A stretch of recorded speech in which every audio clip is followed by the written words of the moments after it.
La compagnie Trans présente le festival Les Inclassables 3.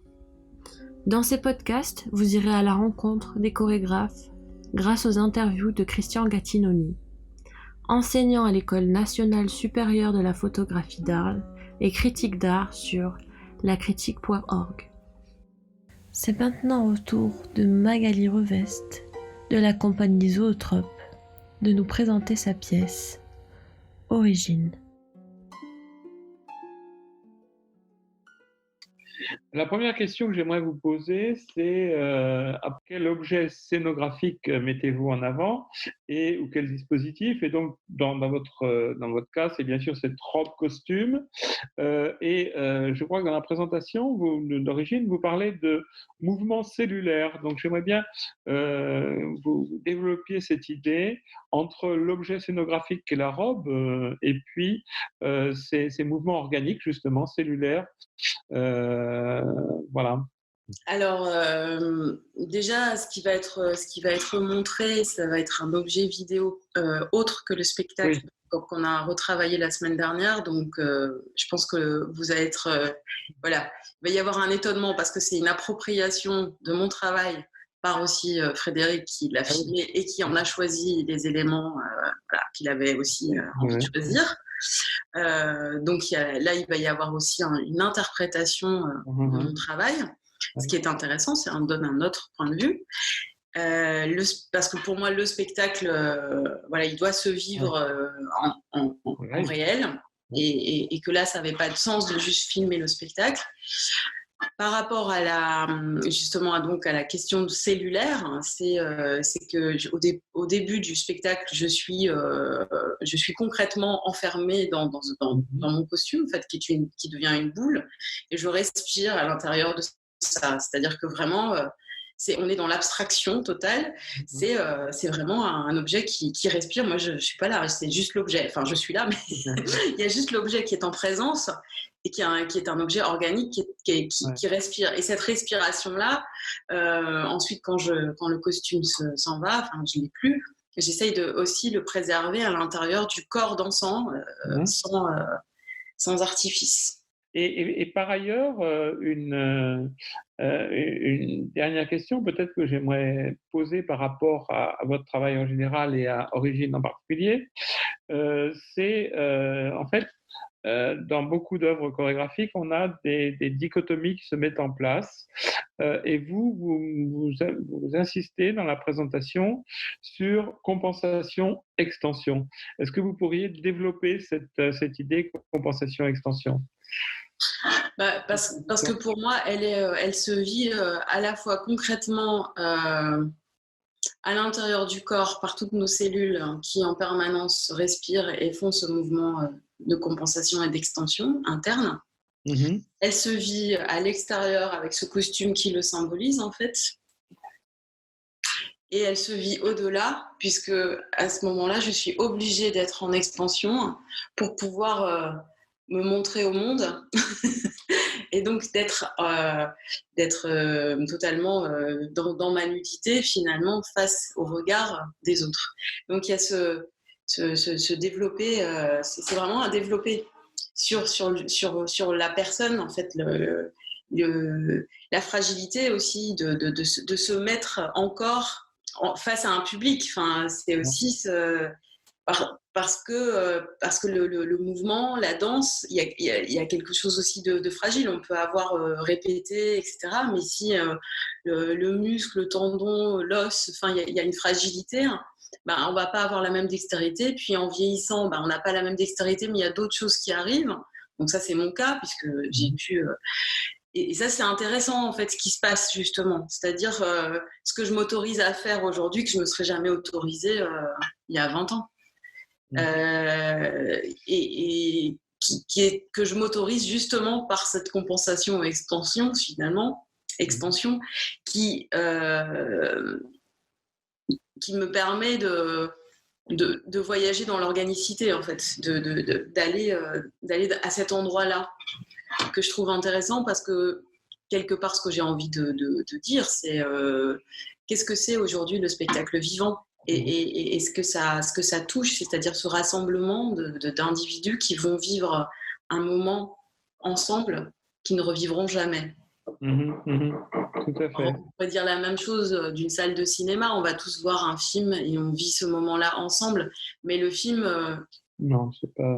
le film, il va rejouer pour d'autres. Et Oui. les acteurs qui sont dans le film, ils ont déjà fait Oui. acte de leur. Alors que le vivant, le spectacle vivant, qui est quand même difficilement, enfin, qui est gravement touché aujourd'hui, pour moi, ça symbolise quand même aussi ce qu'on touche ailleurs du vivant. C'est-à-dire que cette peur de la chair, en fait, parce que on est dans le rapport au corps direct. Ouais. Parce que si on a l'acteur devant soi ou le danseur, il est là, il est dans sa totalité, dans sa transpiration, dans son énergie, dans tout ça. Et ça peut faire peur à certaines personnes. C'est-à-dire, oui, on est dans la chair, quoi. Il y avait un magnifique article il y a une vingtaine d'années qui s'appelait La chair de l'acteur, mais c'est ça. Et on donne tout à ce moment-là, à cet instant-là. On donne tout. Sinon, ça n'a pas d'intérêt. Voilà. Alors, je voudrais peut-être préciser quelque chose. C'est cette idée de nudité, parce que dans un essai, j'avais écrit que finalement aujourd'hui le corps ne peut plus être nu, et peut-être encore moins le corps de la femme que celui de l'homme. Je reposerai la question à d'autres intervenants, dont Liam Warren, mais le corps ne peut plus être nu parce que le corps est toujours vêtu d'images, d'une certaine manière, d'images qui précèdent et qui font que, eh bien, on est effectivement face à la chair, mais en même temps, on est encore, même sur scène, dans ce corps vêtu d'images. Est-ce que c'est quelque chose qui vous gêne ou pas, ça? Je sais pas, je le ressens pas forcément de cette manière. D'accord, non, mais. On a beaucoup de nudité autour de nous, mais qui est plus de l'ordre de la vulgarité, Ça, c'est sûr. d'un corps qui est objet, Oui. et qu'effectivement, si on choisit la nudité sur scène, il faut savoir pourquoi on le fait et qu'est-ce que ça raconte, et pas juste se mettre à poil pour se mettre à poil. Non, parce qu'il y a eu une tendance à un moment donné où il fallait se mettre nu parce que c'était à la mode. Justement, si on reparle du travail de Sacha Valls, par exemple, ces danseurs à la fin du spectacle qui sont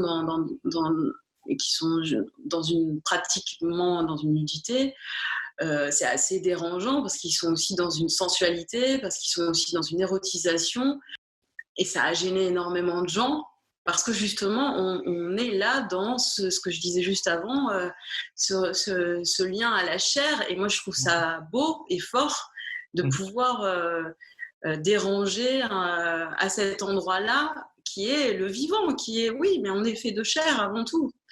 Et on est fait de chair, on est fait de sensualité, on est fait d'érotisation, on est fait de sexualité. Et si on commence à sans arrêt effacer ça, mais on est qui alors? C'est quand même tout le jeu du spectacle, du théâtre. Je veux dire, la naissance quand même du théâtre, c'est les bacchanales. Faut revenir au point de départ. C'est des rituels, voilà, c'est Bacchus quand même, donc on sait ce que ça veut dire. Non, mais voilà, je veux dire, le fait pour moi aujourd'hui d'être dans quelque chose de trop propre, aseptisé, un peu, c'est effectivement dû à l'image certainement, puisque l'image fait qu'on se voit en permanence. Donc, on n'aime pas forcément notre image ou le regard qu'on porte dessus. Donc, on va effacer, ou je sais pas, l'image de papier glacé qu'on a en permanence, qui fait qu'on a après l'esthétisme qui va avec, etc. Mais je veux dire, la perfection des pixels de l'appareil photo qui veut aller encore plus dans la perfection. Bientôt, on va aller voir en dessous de la peau. Je ne sais pas jusqu'où ça va aller, cette histoire. Mais est-ce que c'est nécessaire? Est-ce que c'est ça qui rend même une œuvre photographique intéressante? d'avoir ce glacis. Alors ça peut être une démarche. Il y a des photographes qui sont dans cette démarche et qui disent quelque chose aussi à travers ça. Mais voilà, que ce soit une constante, je vois pas trop l'intérêt.